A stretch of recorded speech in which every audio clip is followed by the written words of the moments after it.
with WWE contract status updates and more. This is Wrestling Rambles. My name is John, and you're watching the Wrestling Report. Before we move on, make sure you subscribe to Wrestling Rambles with notifications on, and don't forget to like the video.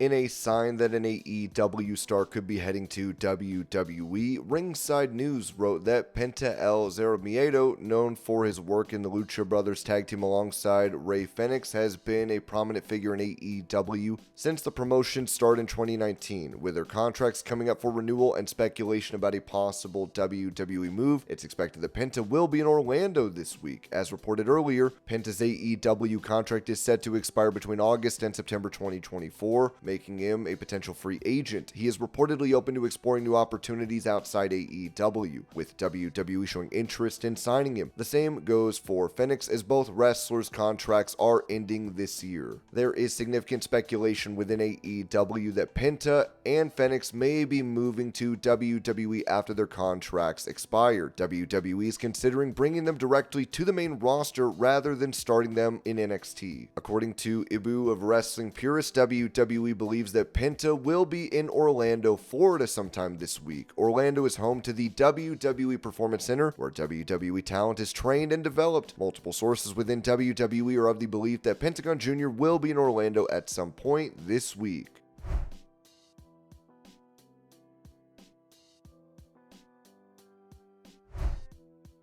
Mentioning his health following his match against Bryan Danielson on AEW Dynamite last week, Jeff Jarrett noted on his My World podcast, "Today I'm feeling much better. My partner Jay Lethal texts me on Saturday morning, so match on Wednesday, Thursday, it's funny. Just not being in that regular cadence of working twice a week or whatever it may be, it's just kind of a whole different thing. I'm not going to say my biological age has anything to do with it. I'm not going to speak that into existence. Thursday, I was fine. Friday morning, I woke up and I went, okay, here's the soreness. Gotta work off through that. Saturday, I was still sore. Chin is now an issue, but I was pretty sore. If you saw that finish when the American Dragon did his high knee with the steel folding metal chair, I took one on the chin. As he hit me, it wasn't the initial impact, but as the chair fell to the floor, my chin caught it on the mat. All good, 5 stitches. It comes with the territory. It is what it is."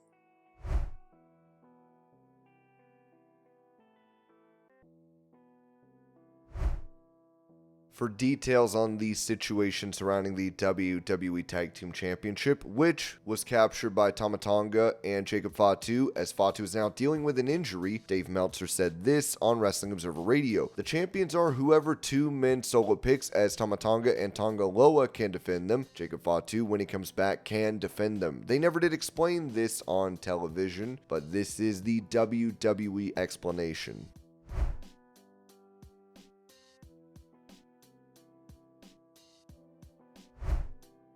Going over a star that could be making a comeback to AEW soon, PW instead reported that the word Backstage at Collision this past weekend indicated that Melo will soon be returning to AEW. Soon could mean this Wednesday at Dynamite in Norfolk, Virginia, as some believe Melo will be present at the episode.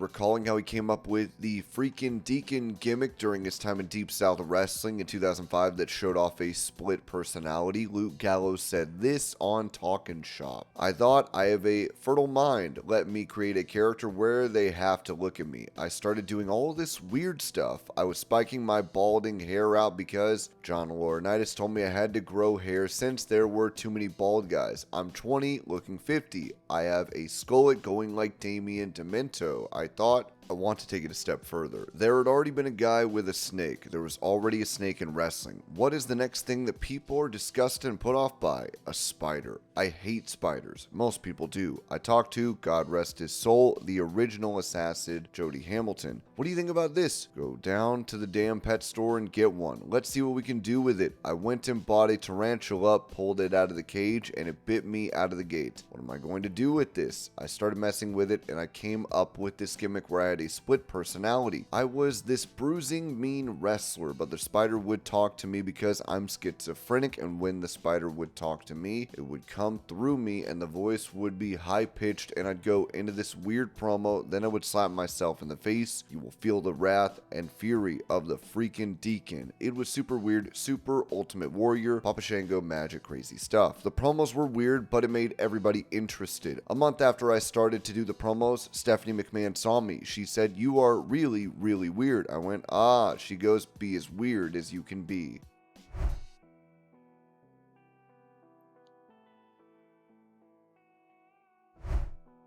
Explaining why he stands out in WWE, World Heavyweight Champion Gunther told the Hall of Fame podcast, "I mean, it's 2024 now. Everybody knows what we do is scripted, it's sports entertainment. But I always wanted to make it my goal when I walk to the ring that the people's reaction is like, okay, now it's getting real. Like, now we're in for something special. And I always try to get the people to forget about the fact that what we do is entertainment. And just be in the moment and make them feel for my opponent, and that's what I'm always aiming for. I think over time, that's what made me stand out from the pack."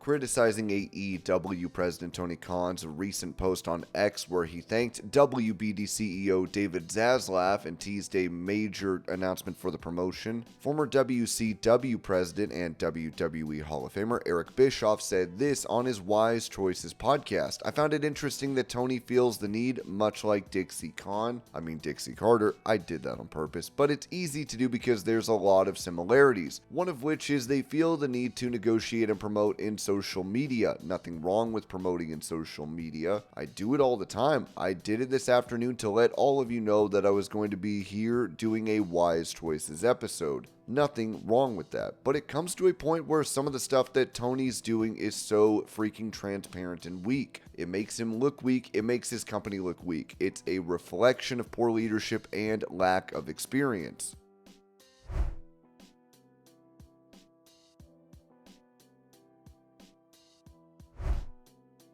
Talk about his recently signed WWE contract. Chad Gable told Chris Van Vliet on Insight, "I just re-signed with the company for 3 more years to extend my relationship with a company that has done so much for me, afford me things that I never thought I would be able to do, travel around the world and back 100 times it feels like. See things I never would have saw, meet people I never would have met, and just live a childhood dream which so many people never get to do. How could I not be grateful for that? To continue that relationship, I'm so excited. To end my career, if you ask me, I have 10 years left in me. I feel physically as good as I ever have. To be hitting a peak I feel of my career at this point is awesome. I'm excited for the future. We both wanted it. I wanted to stay here, and I think hopefully they wanted me to stay here too. We've been mutually beneficial for each other. I love everything the company does."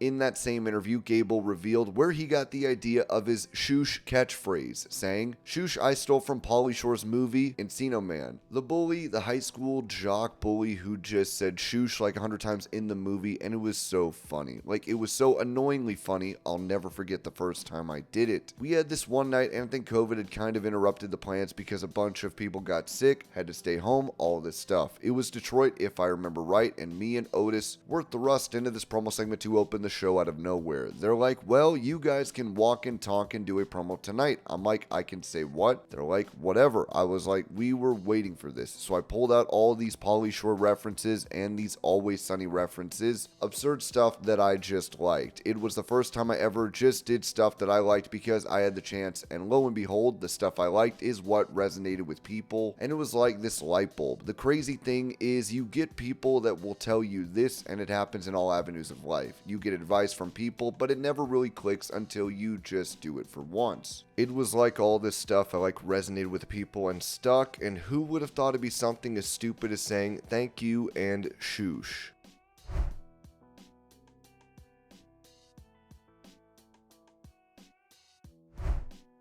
Also, Chad Gable said this about not being able to win the Intercontinental Championship, telling Insight, "I hope so. I feel like I also am disappointed in the fact that I didn't grab one during that whole run because I don't want to give the fans the impression that, well, he's great, but he's also just the guy that can't win the big one. I know I am. I know I can." But what this is doing, I think, for me, building that first one to mean almost as much as maybe it's ever meant for anybody. You know, I've come so close so many times. The Gunther stuff, what it did for my career, what Gunther did for my career, can't be overstated. I have him to thank for so much, the way he elevated me. And then moving on to the stuff with Sammy, from a storytelling perspective alongside the in-ring perspective, we got so much accomplished in such a short amount of time. I feel like for both of us, it left just the right amount on the table for me as a singles guy to be like, he did so much there, he got so much done, but he didn't win the championship, so we've got one piece of the puzzle left to fill in. I'm almost happy it didn't happen, then because of what we got done there. It didn't need it, I didn't need it, but now I do, and so now it's still on the table for me.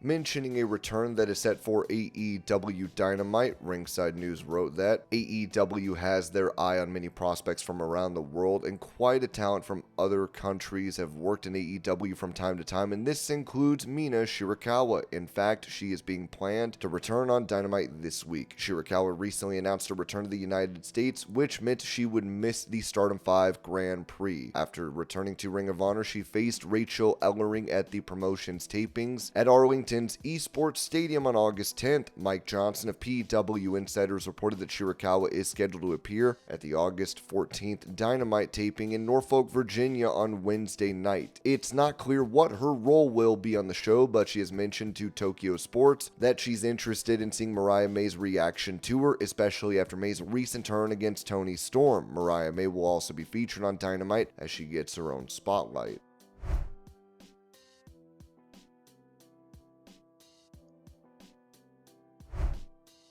Speaking about what is next for Roman Reigns following his return to WWE, Paul Heyman said this to Newsweek: "No matter where we go with Roman Reigns, it has to be a path that is only logical and makes sense, but that is new, unique, and different. One that the audience can go on that journey with him. What is the compelling scenario that puts the head of the table, the tribal chief, the now former champion Roman Reigns, in such a predicament and such a situation where multiple catalysts are at play at the same time, that the story itself is so riveting that you can't take your eyes off it because it can go in so many different directions." Roman Reigns' return at SummerSlam 2020, that Friday, he was on television. The last 5 seconds of the television show, we revealed Roman Reigns was with Brock Lesnar's advocate Paul Heyman. What does this mean for WWE? That weekend, he's in a triple threat match against The Fiend and Braun Strowman. He becomes the Universal Heavyweight Champion. His first appearance in an interview was that following Friday with me with the title on the shoulder.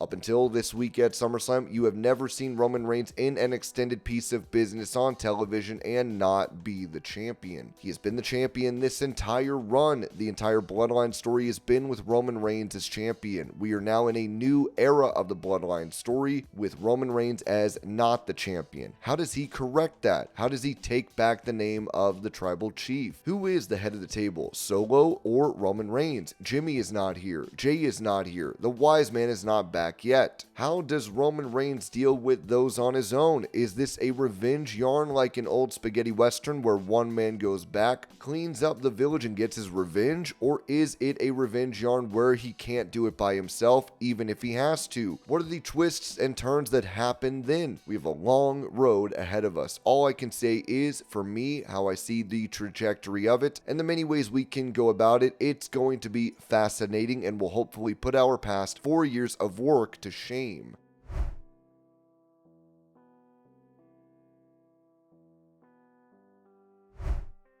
giving an update on his health as he is set to face Will Ospreay at AEW All In. American champion for the promotion, MJF, told Cultaholic Wrestling, "I've come back from injury and I will tell you candidly, so here's a little clickbait for you, I'm still not 100%. I had to come back because I don't know if you noticed this, but the show without me blew a bag of dicks. So I came back a little bit earlier than I probably physically should have. The funny thing is I was still able to beat Roosh, Templario, soon it'll be Michael Oku, Kyle Fletcher, and Will Ospreay. And I'm going to do it again on August 25th, and that's me at 80%.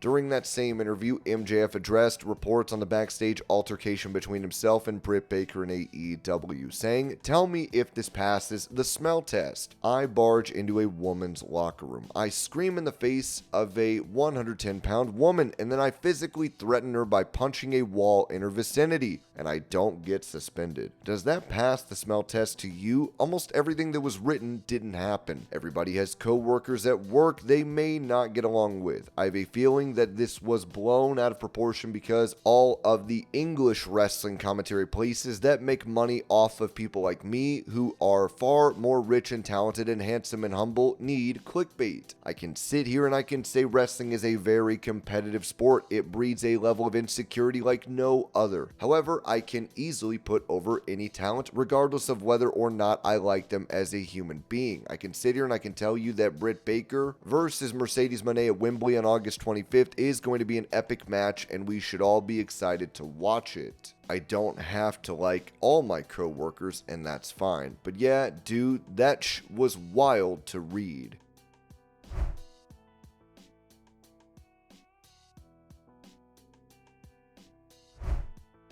Confirming his contract status with WWE, Randy Orton said this to Marca. "I know you're alluding to Cody Rhodes and his title, and maybe I'd like to do it later, but I don't think I should rush it. I'm going to keep doing this for a long time. I just signed a 5-year contract extension, and I don't have to rush it. I've got all the time in the world as far as I'm concerned. I feel great. I feel healthy."